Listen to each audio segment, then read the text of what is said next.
าอาวาสที่นั้นเลยไปอาศัยท่านอยู่กับท่านเกือบเดือนก็เที่ยวไปหลายที่ไปอยู่ตรงนั้นประจำอยู่ไปอยู่ติดกับแม่น้ำตกจังหวัดเชียงราย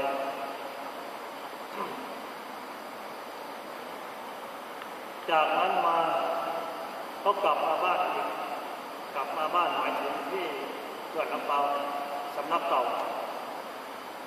พอดีมีคนมาบอกว่า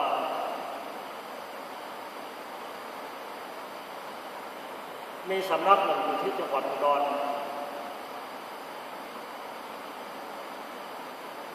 อยู่ภูเขาลูกนั้นเขาเรียกว่าภูย่าโมอำเภอบ้านผือจังหวัดอุดรมีหลวงพ่อทองใบเป็นเจ้าอาวาส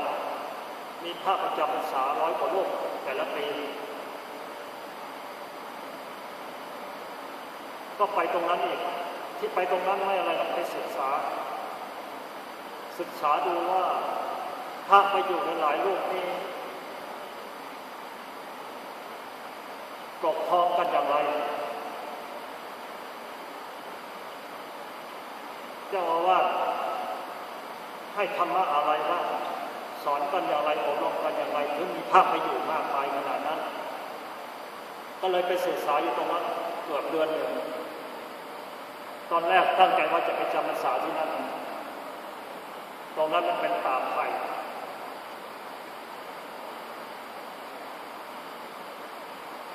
ไหลหลวงพ่อไปแท้มันเป็นต้นไผ่ในลำพันธ์เนี่ยมันนี่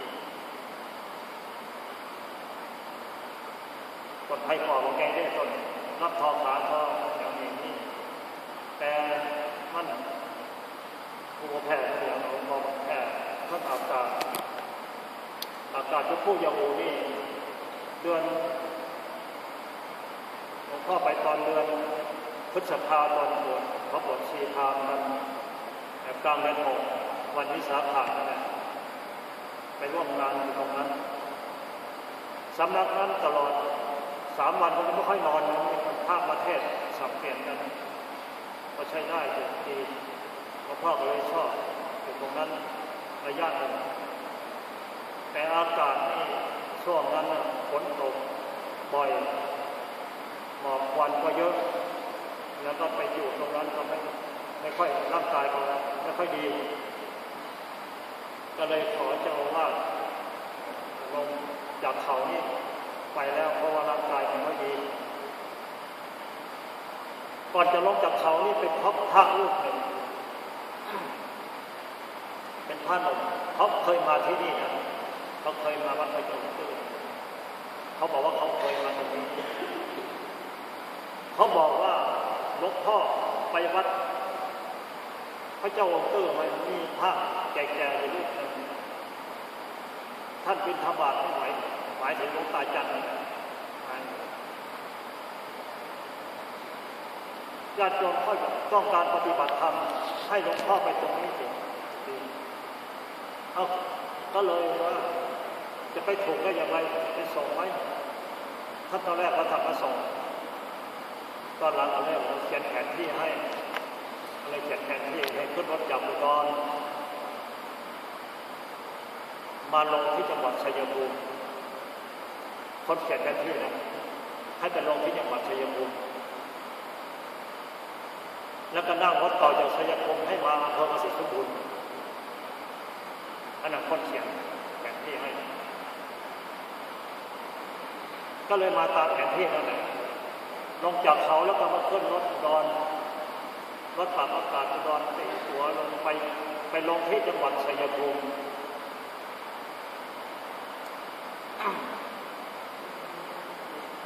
พอมาถึงรถก็วิ่งมาเรื่อยๆถึงสุแพก็รู้จักมาถึงอำเภอภูเขียวอำเภอภูเขียวเนี่ยก็เคยมาสักทีก็โดนเขาบอกอันนี้อำเภอภูเขียวต่อไปก็จะไปชัยภูมิก็เลยมีหลวงพ่อองค์หนึ่งนั่งอยู่ด้านหลังที่บอกว่าหลวงพ่อจะไปลงไหนล่ะ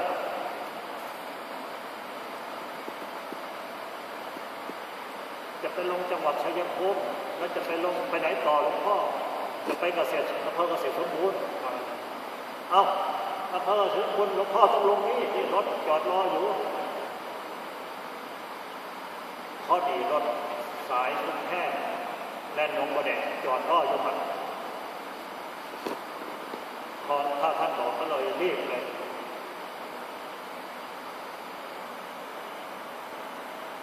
พายย่าป่าลงจากรถจอดรออยู่ก็เลยขึ้นรถสายชุมแพอำเภอหนองบัวแดงนั่นแหละผ่านเกษตรสมบูรณ์มานี่ที่เราไม่กี่ทุกวันก็เลยขึ้นรถสายนั้นจากภูเขียวนี่มาแล้วก็เลยมาถึงอำเภอเกษตรสมบูรณ์นี่เขาบอกแล้วล่ะถ้าถึงตรงนี้ให้นั่ง3 ล้อไปประมาณ7 กิโลวัดพระเจ้าตื้อก็เลยก็มาตามนั้นเนี่ยถ้าจะไปตามแผนที่ก็ต้องไปลงจังหวัดชัยภูมิก็ต้องย้อนมานี่ผมมาไม่ทันคงจะนอนห้องโชคดีก็เลยมีพระท่านบอกให้ลงตรงภูเขียวต่อรถมาตรงนี้แล้วก็20 กว่ากิโลเศษพอมาถึงตรงนี้ก็มาพบนี่แหละครับอยู่กับหลวงตาจันทร์ตอนนั้นก็มีพระอยู่ร่วม3 รูป 4 รูปอยู่ด้วยกันพระบวชใหม่หลวงตาจันทร์นี่นะครับอายุมากแล้ว80 เศษแล้วล่ะก็เลยได้มาคุยกับท่านอยู่ตรงนี้ก็เลยหาที่พักที่อะไรให้มาตอนแรกไปพักเขาเรียกว่าบ้านผีไม่รู้ใครสร้างขึ้นมาถวายวัดบ้านผีอยู่ตรงต้นไม้เนี่ยต้นไม้ใหญ่เนี่ยต้นสมอพระเพกเนี่ยใต้ร่มนี่เนี่ยมาทำให้ผีอยู่หลวงพ่อเลยมานอนอยู่ตรงนั้นเขาให้นอนตรงนั้นไฟไม่มีกระดานพื้นก็ไม่เรียบนอนใน7 ตัวอยู่ตรงนั้นตรงนี้ก็หาไปไว้โน่นแล้วข้ามสระโน่นหลังนั้นแหละ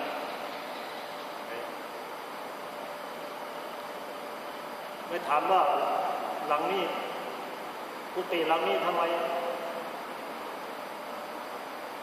ก็ทำอย่างนี้เพราะว่าทำให้ผีอยู่หลวงพ่อคิดว่าต่อไปก็เป็นผีมันเลยอยู่ตรงนั้นนอนอยู่นั่นหลายวันก็ดีนะชอบแบบนั้นไม่ชอบหรูหรามากสิ่งดีๆไม่ค่อยชอบหรอกชอบอยู่แบบนั้น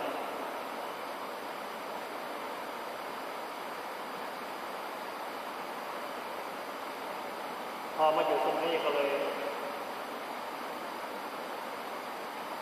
ปี 2มาพรรษาที่ 2หลวงตาจันทร์มรณภาพจากไปด้วยอายุท่านก็ได้87 ปี88 ย่างแล้วหลวงตาจันทร์มรณภาพจากไปแล้วก็เลยมาปกครองแทน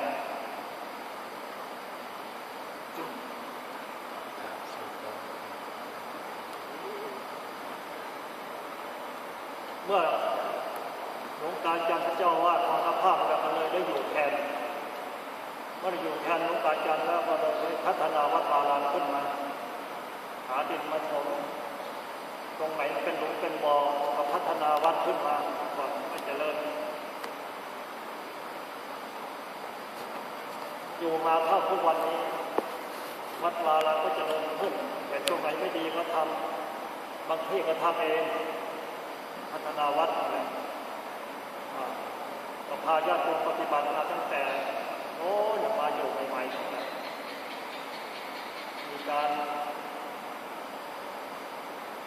ทำวัดสวดมนต์ประจำนั่งสมาธิเจริญภาวนาเข้าทุกวันนี้ได้15-16 ปีเข้ามาอยู่ตรงนี้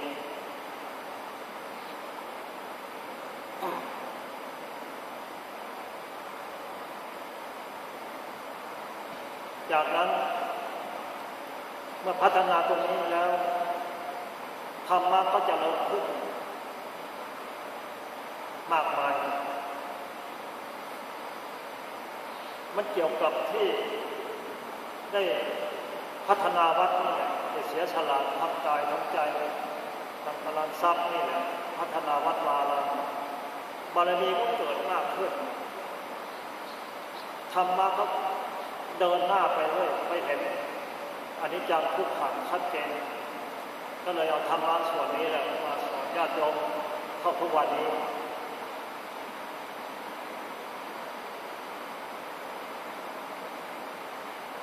เมื่อ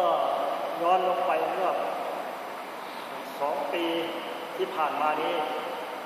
หลังจากนี้นะปัจจุบันนี้ย้อนไป2 ปีที่ผ่านมานี้ก็เลยอยากจะไปน่าจะสถานที่เป็นป่าเป็นเขา